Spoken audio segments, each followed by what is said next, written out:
I think the CFO or the leader in finance is actually one of the most critical pieces to franchise development that is never used. And I said to him, look, you have all the knowledge base. You know what the P&Ls look like. You know what the franchisor capitalization looks like. You know where the future is going. Like, you have all the tools. I go, why aren't CFOs integrated into the franchise sales standpoint? Because that should build believability. If they're integrated, then you could build a tremendous business. And so in that scenario, we talked about not only how do you drive profitability for the franchisee, how do you measure the value of currency and grit and hustle? And he said that, he goes, I actually weigh that more than I weigh the financial bandwidth that they're coming to the table with. And so it's interesting because our mutual client is a top tier franchise. The reason they're top tier franchise is because they have a top tier mindset.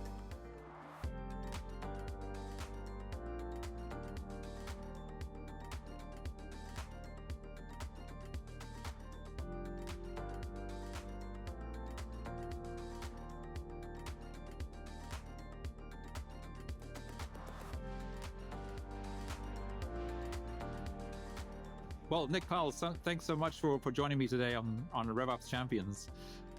Very excited to have you. You've come highly recommended, and I know you're very influential in the franchise space, which just happens to be one of the verticals that we support from a technology CRM perspective. So very excited to hear some of your insights. Nick, you've worked with 80 plus brands. What separates companies that scale well from those that stall? I love that question. Thanks for having this conversation with me. So the reality is, step one is capital.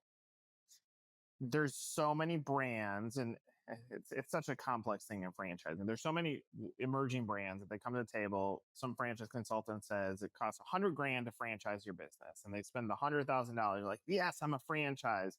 They work through. They have the paperwork. They have an ops manual, and then they're like, okay, now what? And the consultant goes, well, now you got to go spend to market your franchise. And they're like, well, I thought it was going to be $100,000. And so when you really break down what does it cost to get momentum, it is very expensive. The stat is like 87% of first-time franchisors don't sell a franchise in their first 2 years. And so that creates this wide gap of people that are frustrated.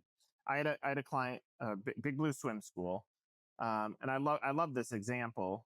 Well capitalized, private equity backed. And I said, what's winning? They had like 3 units open, and they said, we want 50 franchise agreements signed next year. I said, 50 off of 3? They go, yeah. I go, $2.5 million in marketing. And they go, done. He's like, look, $2.5 million. If we get one deal, we'll get that back in royalty. And so the next thing, capitalization is one, but two is understanding the value of the deal. So many franchisors say, we want to spend $15,000 in marketing per deal, when that deal could be worth a ton. I did an assessment with a brand a few weeks ago, and we looked at their royalty for 3 years, and it was $200,000 that they pull in on average for the first 3 years in royalty. I said, okay, I have a check for $200,000 right now. What would you pay me? And the CEO goes, I'll give you $195,000. I said, great. So you're going to pay me $195,000, but when I tell you that the cost to get a franchisee is going to be somewhere between $25,000 and $50,000 in marketing, how you're going to react? It's like, well, that's higher than the industry average. Like, all right, but you're willing to write me the check for $195,000. And so now the capital expectations that are aligned, and the last thing, and I'm oversimplifying this, is that the expectations are aligned. So a lot of brands are trained to sell through item 19, this big fancy number, but first year sales is much different than year 5 in sales.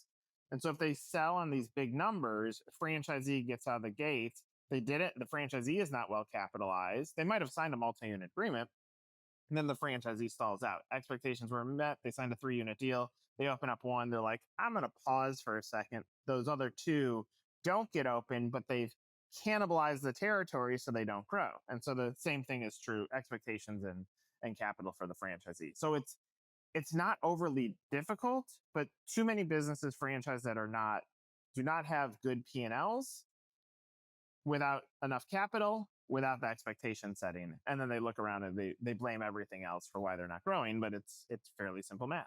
That is like that seems like that's just table stakes. I mean, that's just starting the franchise. We haven't even talked about how do you get from 20 franchises to 200 franchises, which is kind of, when I was asking the question, that's kind of how I was thinking about it.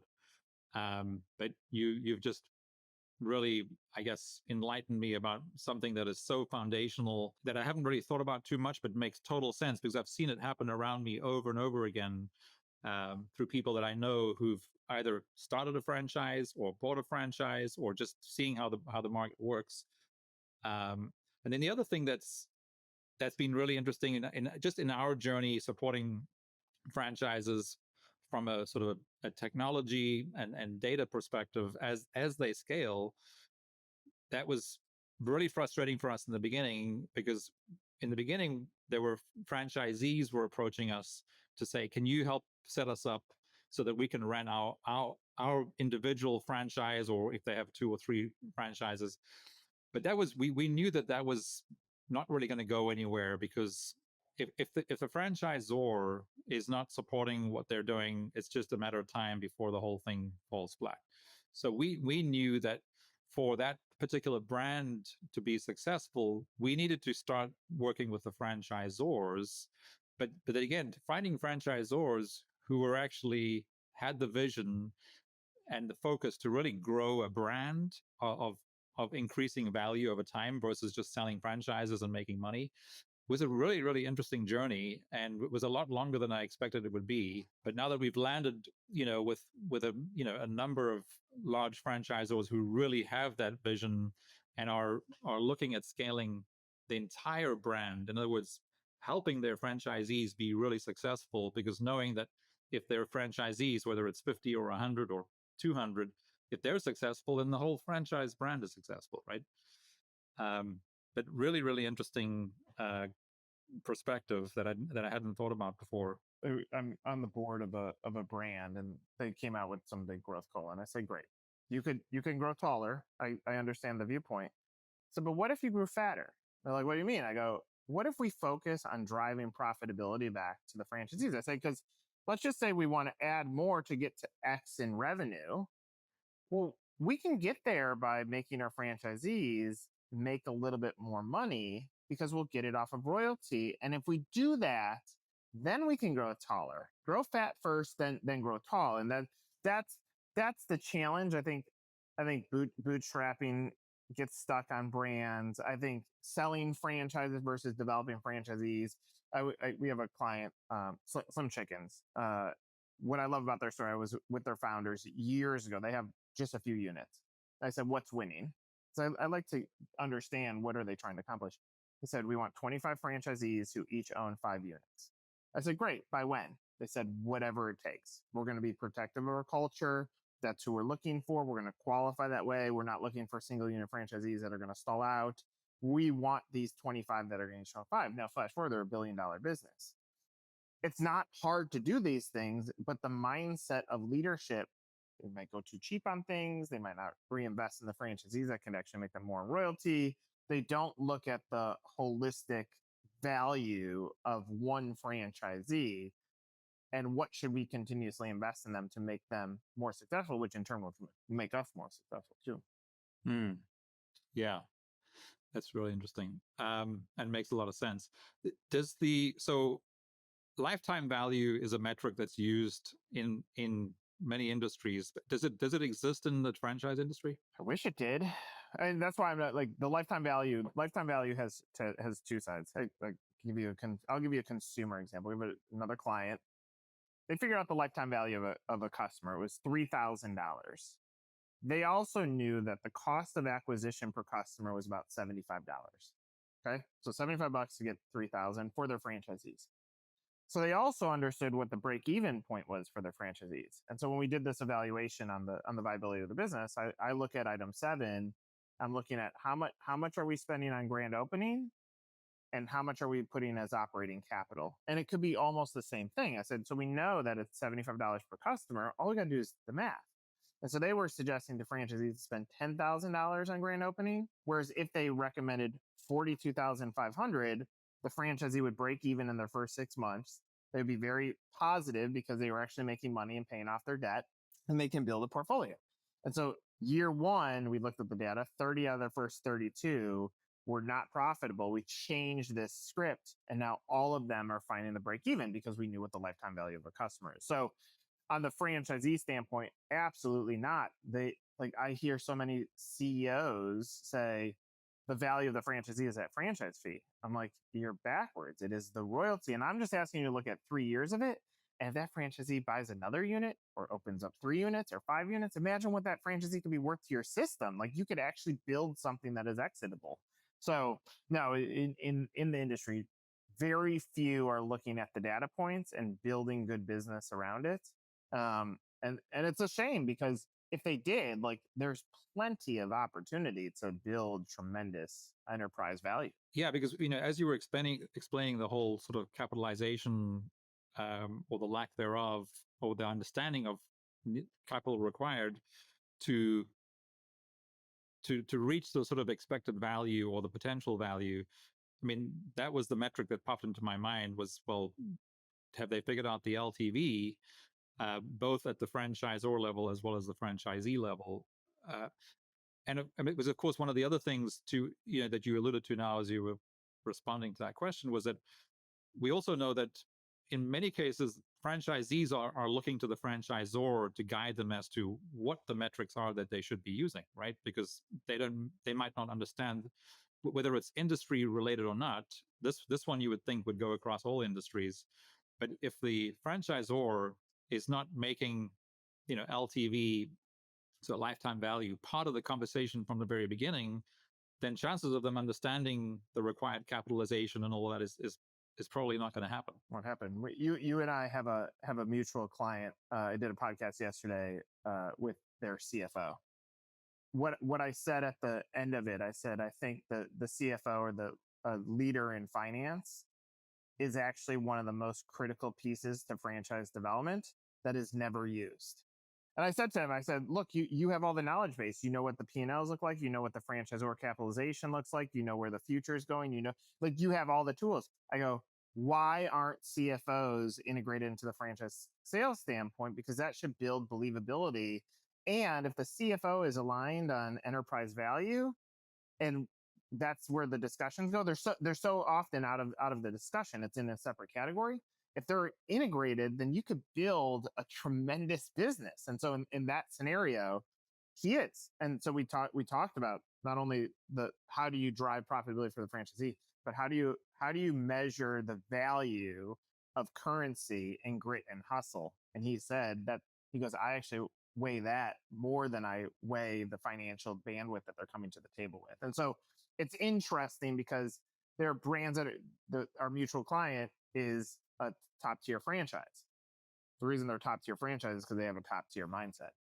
Yeah, well, that's which is a whole another topic, mindset. But I love the way you because it makes sense.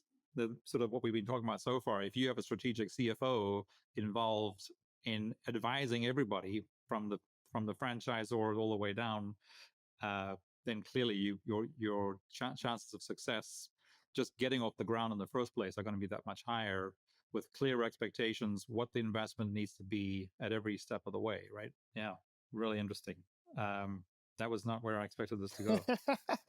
Well, I'll say, but another comment on that, I think CFO, a scared CFO can be detrimental to business. A leader CFO can be deeply valuable. And so, like, I've seen plenty of penny pinching CFOs that don't get it. Those aren't the ones that are going to impact franchise growth. The ones that have personality, vision, and collaboration are the ones that have tremendous impact. So yeah, which is why I called it a strategic CFO, because that's how I think about it. Is there are CFOs and then there's strategic CFOs, and the ones that I prefer to work with are the strategic ones, because then you really get the value of all their knowledge. I'm married to one, so that's exactly. Oh. I looked for the same thing. Right. Yeah, I figured this out much later in life, but rather late than never, I guess. Yeah, that's right. That's good. Nick, so in the franchise space, so again, so for the franchises that we work with, I would say in most cases when they come to us to help them set up their CRM just to sort of make things go better and faster, I would say most of them are not familiar with RevOps. What is your you know a lot more about the industry than I do. How is RevOps even a thing in the franchise space? No, because of what we just talked about. There, nobody's thinking about bulk of brands who don't think about enterprise value, and therefore RevOps is not even a thing that they're not even thinking about it. Even though RevOps is how you drive enterprise value, which is how you drive dollars to your bottom line. Like it's very simple. I will say this. We did a project. It had the benefit of doing a project, few year project with a bank in the trust division. I use that experience to now parlay into all the things that I think about on the franchise side, which attribution, scoring, understanding that the funnel has many different answers, and having predictability in the funnel. And so we built out the architecture for how we could use HubSpot to have some predictability on when would people with money move assets under management. And so we were able to create a scorecard, RevOps, that was able to say once they hit 100 points in engagement score, the likelihood of them being ready to move assets under management was higher. And what's crazy is working with a bank, well capitalized, not a lot of pressure to sell on the trust division. We found it started at 2 years from the point that someone entered the pipeline to the point that they were ready for a conversation. We got it down to 1.5 years, but there was no panic in that because the amount of the valuation, the enterprise value of that customer is tremendous back to the trust division. And so it was fascinating to work with big capital to have this, and now look back at franchising and be like, I have the roadmap. I understand how RevOps is going to impact your business. You do want to exit. You're either going to exit, life is going to exit you, or you're going to exit your business. Like you will no longer be in this business at some point in life. Let's put the systems in place. And so some of the stuff that we're talking about is so fundamental and foundational, but it's skipped over because franchising ends up being so entrepreneurial, Yeah. That's really interesting. And for those of us listening to what Nick and I are talking about, so RevOps stands for revenue operations, which is the model that started probably 20 years ago, started in the sort of SaaS and technology space, where the leaders in those businesses realized that aligning marketing, sales, and customer service efforts made all the difference, from a communication perspective, from an alignment perspective, from data access, and then of course how you build your technology to support all your customer facing teams. And it's interesting, and so franchises aren't the only industry where they don't use the terminology revenue operations or RevOps. There are a lot of other industries that don't use the term, even though they're doing parts of it, right? Everybody understands, so the 4 components of revenue operations are people, process, data, and technology. Most businesses and leaders understand those things and are doing parts of that. But if you really want to, again, increase enterprise value, sort of going back to the capitalization and lifetime value piece, the more aligned those things are, the more value you create, right? I look at some food brands, and we have some smart ones, but I have a client. I'm going to say a positive story. Where RevOps works is they say we're going to launch product X. We want to launch a new LTO. They look at what is the food cost in there, what's the profitability before they say we're going to launch it. Versus marketing brand B might say, I have this crazy idea of what we're going to do. And they're like, well, will it drive revenue? I don't know if it's going to drive revenue. And so at the entry point of an idea that's going to turn into marketing, now when you market something that's going to have profit, you understand the return on investment and how much can you actually spend from marketing budget.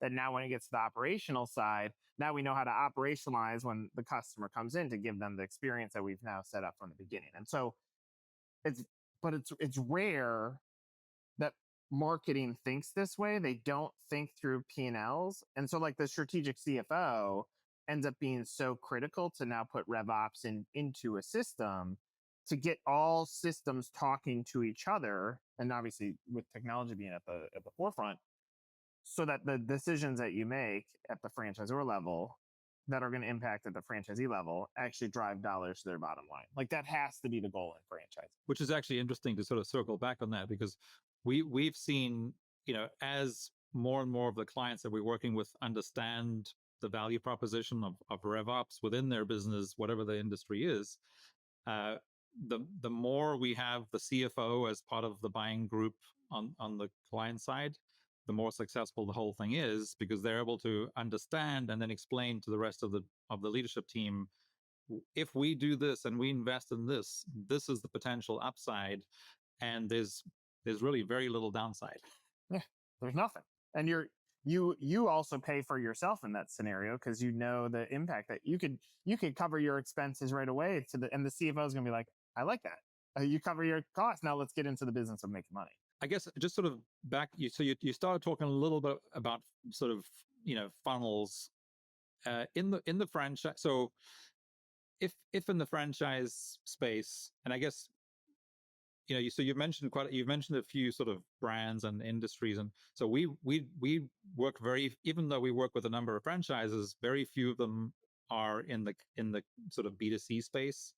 That sort of they're more sort of B2B, so less. So we don't have any food franchises or like super consumer franchises, which of course are the most well-known franchises. But if franchises aren't familiar with LTV and lifetime value and CAC, which of course is the second most important metric when you're thinking about LTV, and you mentioned this in your first response. Once you understand what your lifetime value is, the next metric you need to understand is your CAC, your customer acquisition cost, so that the two need to make sense together. If in the franchise industry they don't understand those two, or don't think about those two metrics, does the bow tie funnel exist in the franchise industry? No, because the cost of acquisition, customer acquisition cost. Take the first example of a franchisee, which that's B2B.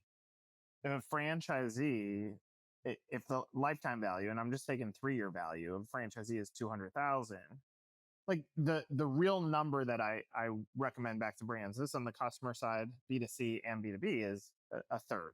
A third should be the cost of acquisition.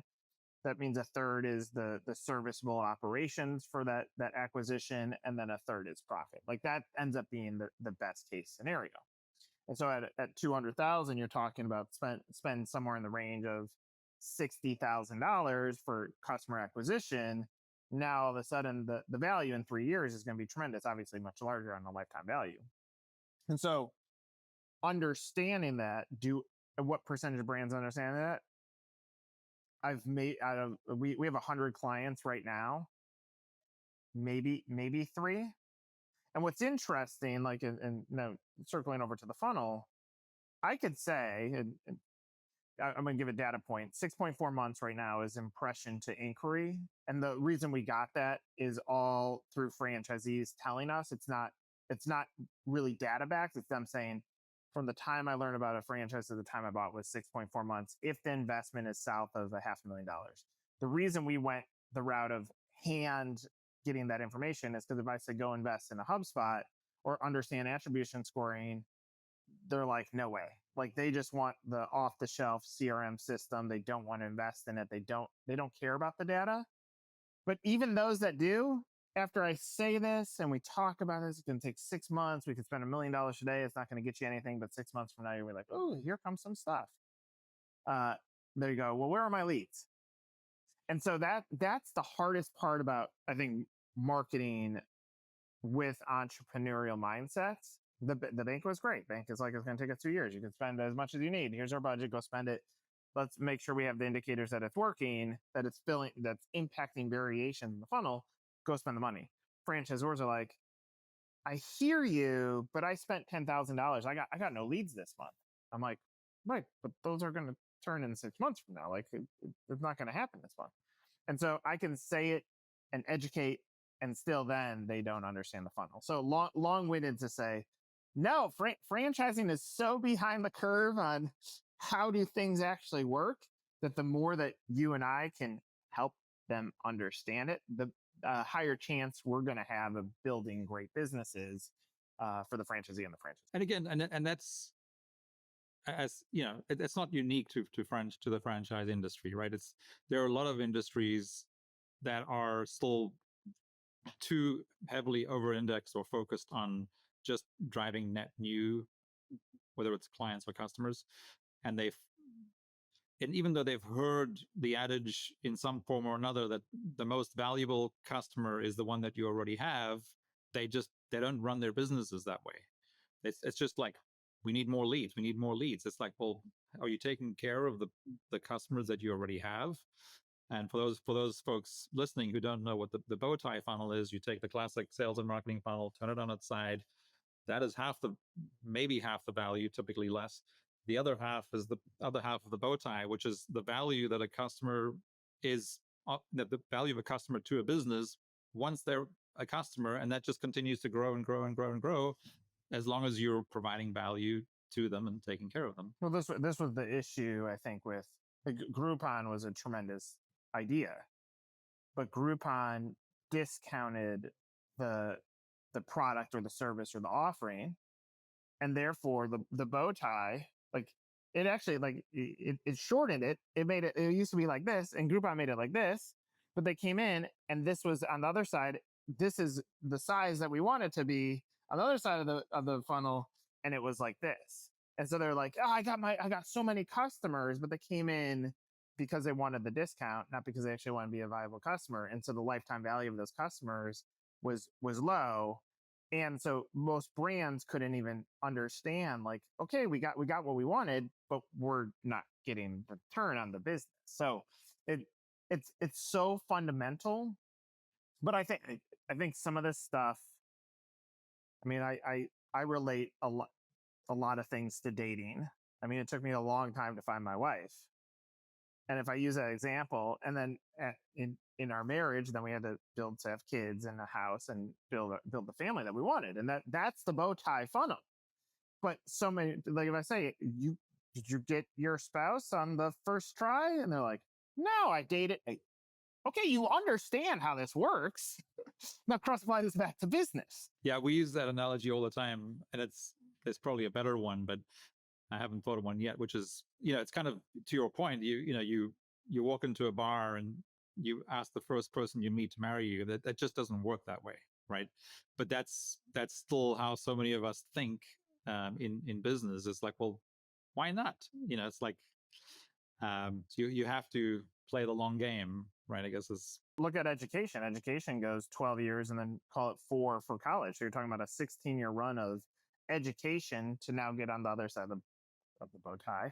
That now you build up a career that at the end of the bow tie is I've retired with enough money to now sustain whatever I want to do for the rest of my life. Like it's everything in life has this, but for whatever reason, and I think we talked about expectations a little bit at the beginning of this. I think it's because of the pressures of false expectations puts pressure on us, even though if we know this is the right way to look at something, we just don't, because we're so stressed or overwhelmed by false pressures that come from boards or private equity or CEOs. Yeah, no, absolutely.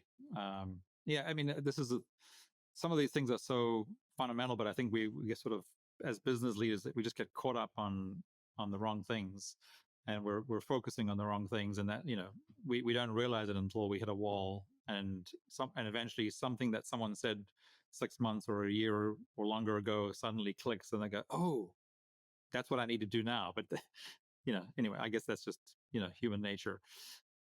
Yeah.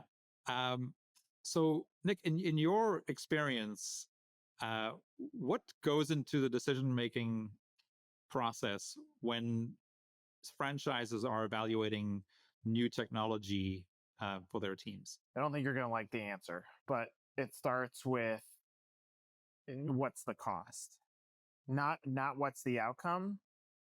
And again, like because I've been doing this. So this is now my 20th year in franchising. I've been doing this for so long that it's about saving money at the front end, not what I can make on the back end. And so it starts with cost. Then like I would kind of level 2 is need. And so they have to come to a conclusion that they need this. So like obviously when we're on the marketing side, step 1 is how are we going to get franchisees? Step 2 is how are we going to help those franchisees find profit? So it goes B2B, then B2C, and then B2B again, like how are we going to leverage those franchisees, that profit to now go get another franchisee. But they want leads. I don't sell leads. I sell everything that we've talked about. But I know that they're coming to the table in their head. Again, I could tell them this is what you should expect. They're like, okay, wait, where are my leads? So on the technology side, it has 1, cost. What is this going to cost me? 2, okay, I have a need. And then a small percentage, because if you look at it, out of 4,000 franchises, let's say 1 percentage point will break 100.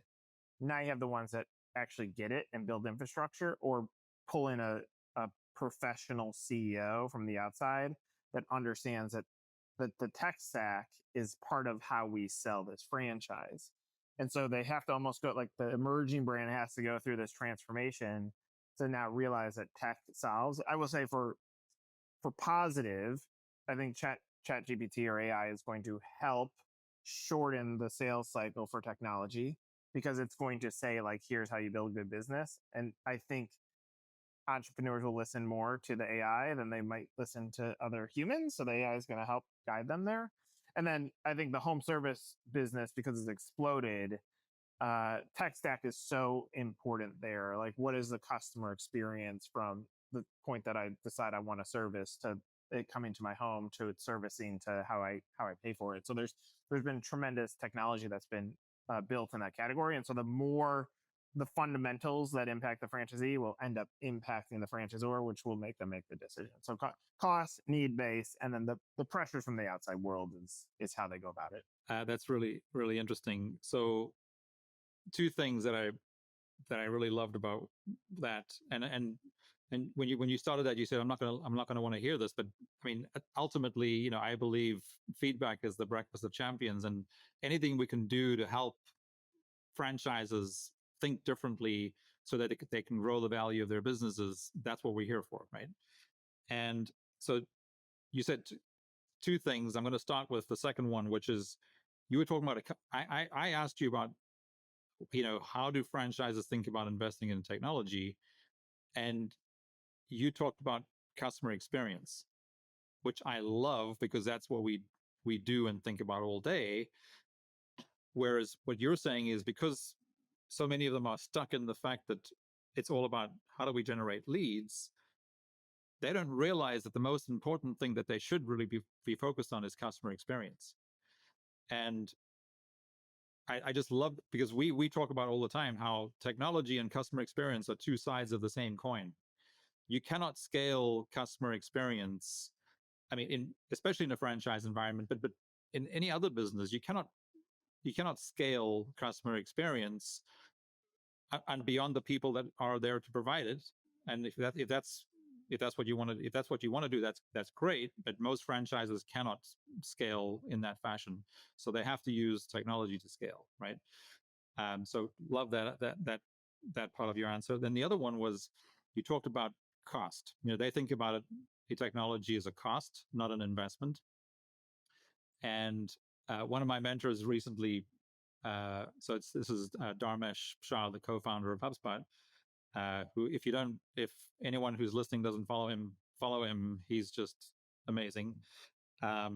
He said something a week or so ago, like, what is the most important part of ROI?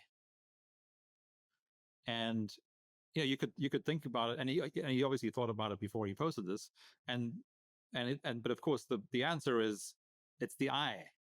Without the I, there is no R, right? So if you're not making the investment, but in order to make the investment, you do understand what the value and the potential outcome is. And to your point, if they're just investing in technology based on cost without really understanding the potential return, that's obviously very unfortunate and very limiting to their value. Yeah. I think time heals some wounds. I mean, I'll crap on myself here. As a founder of an agency, like, we had things, but I would call it duct taped. And when my wife, who's my business partner as well, I said, what would you do to fix this? And she goes, we have to operationalize the business.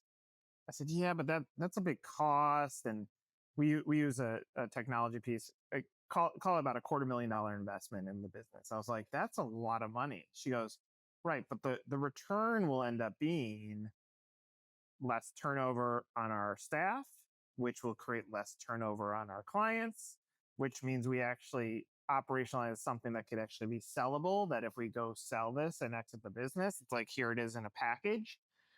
And I didn't think about it that way. Like, it was hard for my brain to think about it because I was probably so stuck in the weeds and duct taping that until I could zoom out and say, I want you to see if you can make our business better. Like, I've taken it as far as I can.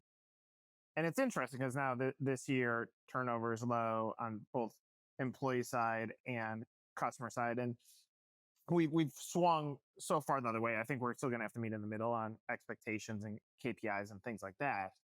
But now we have a foundation, and I was blind to it in the beginning stages. So I can criticize franchisors. I was the same way as a founder.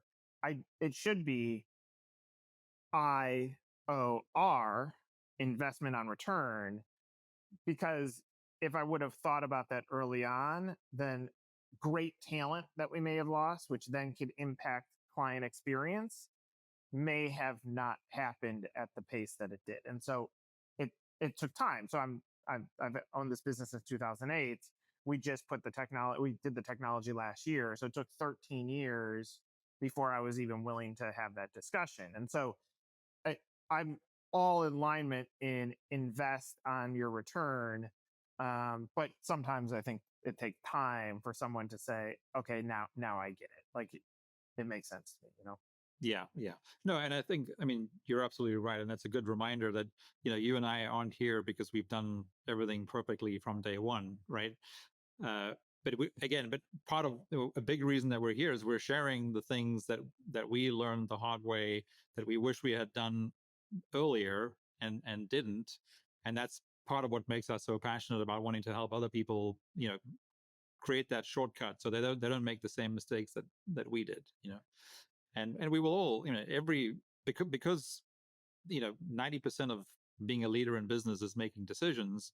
We're all going to make, poor decisions from time to time, but that's a lot better than not making decisions at all. And of course, more importantly, the more data you have, coming back to the strategic CFO component. And of course, it doesn't just, it's not just strategic CFOs who can provide this kind of insight. Or foresight, but it's just the more data you have to make informed, good decisions to grow the value of your business. But you have to start out by saying, we want to grow the value of this business. What do we need to do?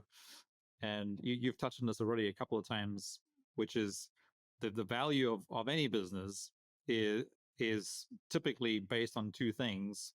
One is leadership, and the second one is systems. And so any franchisee or franchisor or any other business that is building something that is going to be worth something, because to your point, for those of us who believe in this concept of having an evergreen business, eventually, even if I live until I'm 156, it's still, there's an end, and we have to be building the business in a way that it has value whenever that end is, right? Yeah. So the time that you put into something carries value beyond your time that you got to live on Earth. And that's why, like, true entrepreneurs, I think they think about legacy at some point, maybe not early on, but at some point life starts shifting to legacy and impact. And did that idea that you committed so much time away from family, did it actually have an impact that was sustainable beyond you? And I think a lot of people go through that stage of what is the point of me doing all this. Nick, I wanted to we're going down this road right now, and this is probably a good time to talk about your book Sticks and Stones, which, well, I don't know, do you want to sort of explain to the listeners what the book is about? Yeah. So the premise is that everybody that finds success in life, and success doesn't have to be I built a multi-million-dollar business. It could be I finished a marathon. The equation ends up being foundation plus momentum equals velocity.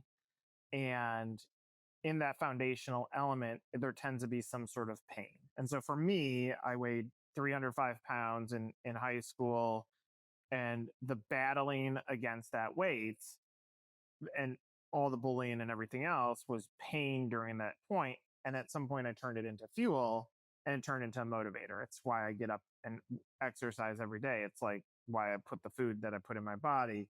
And then it's also why I do what I do in business and how I'm able to overcome it.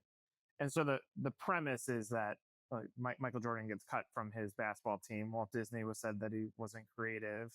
Einstein was said that he was dumb. Like all these things that they're like, okay, now I'm going to go show you. And in franchising, and this is why I love speaking to franchisees when I keynote a conference, they all have it too. But most of them, they went into business, but didn't take the moment to recognize what was the fuel behind them. What was this chip on the shoulder, and how can they use it to now have the outcomes that they want? And so when I can encourage them to look in the mirror and say, dig it up, as painful as that moment was, whatever it was, bad parents, bullying, being told no, rejection by a wife, whatever it was, when you identify it and you turn half empty versus half full, you can have a great run. So that's the premise of this version of the book. So bringing that back, so that was the initial ignition for you to sort of fuel everything, pretty much everything that you're doing. Is there a link between like a challenge, like between that and a challenge you faced during like any high growth phase in your business? And how do what did that teach you, and what was the? Yeah, I mean, it's 100%, and it only compounds. Like, I'm going to say that this is a double-edged sword. It's a positive and a negative for me. I've been fired by so many different clients. Great, that could be seen as painful. But I also now it numbs me today. It doesn't affect me versus like it could really shake me up in the past. And so now that my foundation is really strong, I'm okay. Clients are going to shift because new leadership comes in, doesn't understand it, or they run out of capital, or it's just not a right match. Like there's plenty of reasons, but it doesn't affect me. And so in the past, in a high growth standpoint, client X fires us, I may have pushed panic and said, okay, my staff's wrong. It's the people, it's not the process, and everybody else is at fault early on in my career. And now it's like, okay, well, let's learn from this. Let's take the findings and continue to fine tune the customer experience and make it better. So it happens every single day. It's someone quitting your workplace. It's someone firing you.